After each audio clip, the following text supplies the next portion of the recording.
എന്ത് തോന്നി അവസരത്തിൽ നല്ല പെർഫോമൻസ് ടൂർണമെന്റ് നടത്താൻ കാഴ്ചവെക്കാൻ പറ്റിയിട്ടുണ്ട്. അപ്പോൾ എങ്ങനെയാണ്? ഭയങ്കര സന്തോഷം തോന്നി. അപ്പോൾ ഇതായിരുന്നു ആഗ്രഹിച്ച് ഇങ്ങോട്ട് വന്നിട്ടുണ്ടായിരുന്നു. അപ്പോൾ ഞാൻ നേരത്തെ പറഞ്ഞ പോലെ ദുബൈയിൽ ഒരു ഏഷ്യ കപ്പ് നടക്കുമ്പോൾ ഇന്ത്യൻ ടീമിന് വേണ്ടി കളിക്കാൻ വലിയ എക്സൈറ്റഡ് ആയിരുന്നു. അപ്പോൾ അതെല്ലാം നല്ല രീതിയിൽ കഴിഞ്ഞാൽ സന്തോഷം. സഞ്ജു എന്നായിരുന്നു ഇറങ്ങാത്ത പ്ലെയർ, അതെന്ന് തോന്നുന്നു സപ്പോർട്ട് കാണുമ്പോഴത്തേനും അത് ഭയങ്കര സന്തോഷമുള്ളൊരു കാര്യമാണ്. ഏതൊരു ക്രിക്കറ്ററും അല്ലെങ്കിൽ ഏതൊരു സ്പോർട്സ്മാനും ഭയങ്കര ഒരു എക്സൈറ്റ്മെന്റ് തരുന്ന ഒരു സംഭവമാണ്. അപ്പോൾ അത് ഉള്ളതിൽ വലിയ ഗ്രേറ്റ്ഫുൾ ആണ്. ഒരു വല്ലാത്ത പ്രഷറുള്ള ഒരു സിറ്റുവേഷനിലാണ് സഞ്ജു ക്രീസിലേക്ക് വരുന്നത്. എങ്ങനെയാണ് അത് മാനേജ് ചെയ്യുന്നത്? മൂവ്മെന്റ് എങ്ങനെയാണ്? അതിനുവേണ്ടിയാണ് എന്നെ കളിപ്പിക്കുന്നത്. അപ്പോൾ അതാണ് എനിക്ക് മനസ്സിലായിട്ടുള്ളത്. പ്രഷർ ഹാൻഡിൽ ചെയ്യാനാണ് നമ്മൾ ഇത്രയും വർഷമായിട്ട് പഠിച്ചിട്ടുള്ളത്. അപ്പോൾ അങ്ങനത്തെ ഒരു സിറ്റുവേഷൻ ഉണ്ടാകുമ്പോൾ ഒരു പ്രഷറിനെ കാട്ടിയും ഒരു ഓപ്പർച്യൂണിറ്റി ആയിട്ടാണ് എനിക്ക് തോന്നിയത്. അപ്പോൾ എനിക്ക് ഉത്തരം പറഞ്ഞോട്ടെ അല്ല, അതിനെക്കാട്ടിയും ഒരു ഓപ്പർച്യൂണിറ്റി ആയിട്ടാണ് തോന്നിയത്. അപ്പോൾ അത് ഓപ്പർച്യൂണിറ്റി ആയിട്ട് യൂസ് ചെയ്യാനും അത് നന്നായിട്ട് കളിക്കാൻ പറ്റിയതിൽ വലിയ സന്തോഷമുണ്ട്.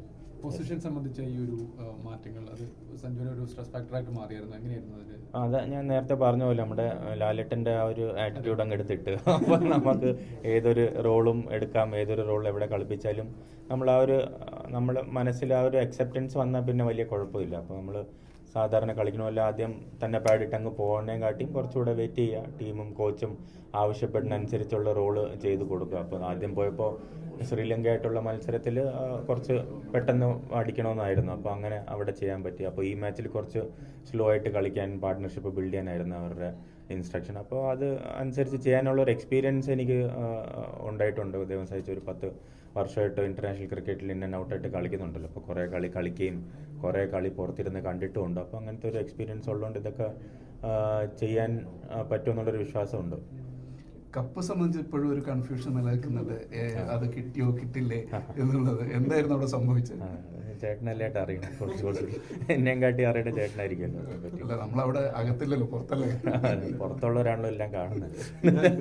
പിന്നെ അബ്രാറിന്റെ ഒരു സെലിബ്രേഷൻ ഉണ്ടായിരുന്നല്ലോ, പിന്നെ അത് മോക്ക് ചെയ്തിട്ട് അശ്വതിയൊക്കെ ചെയ്തിട്ടുണ്ടായിരുന്നു. എന്ത് തോന്നിയത്? അല്ല, അത് പിള്ളേരല്ലേ കേട്ടോ, അതൊക്കെ അങ്ങനെ കളിയായിട്ട് അങ്ങ് എടുക്കും.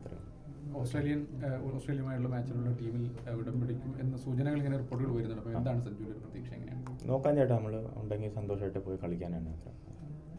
ഈ സഞ്ജു മോഹൻലാൽ സാംസൺ എന്ന് പറഞ്ഞതിനകത്ത് പല റോളുകളെ കുറിച്ച് പറയുന്നുണ്ട്. അപ്പോൾ അത് ഈ സഞ്ജുവിന്റെ പൊസിഷൻ അല്ലെങ്കിൽ ടീമിൽ സ്ഥാനം സംബന്ധിച്ച കൺഫ്യൂഷനെ കുറിച്ചുള്ള പ്രതികരണങ്ങൾ, അങ്ങനെയുള്ള റീഡിംഗ് ഉണ്ട്. ചില ഫാൻസ് അങ്ങനെ നടത്തുന്നുണ്ട്. അതിനോട് എങ്ങനെയാണ് റെസ്പോൺസ് ചെയ്യുന്നത്?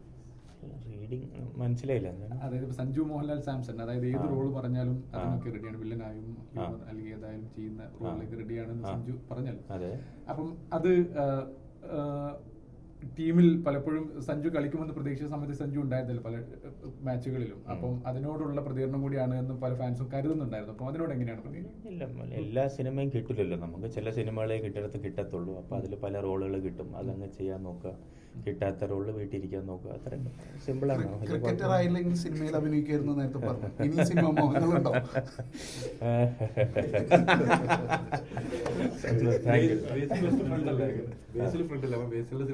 ഇല്ല, ബേസിൽ ഭയങ്കര പ്രൊഫഷണലാണ്. ഇങ്ങനെ തമാശ ഒന്നും ചെയ്യില്ല സിനിമയിൽ.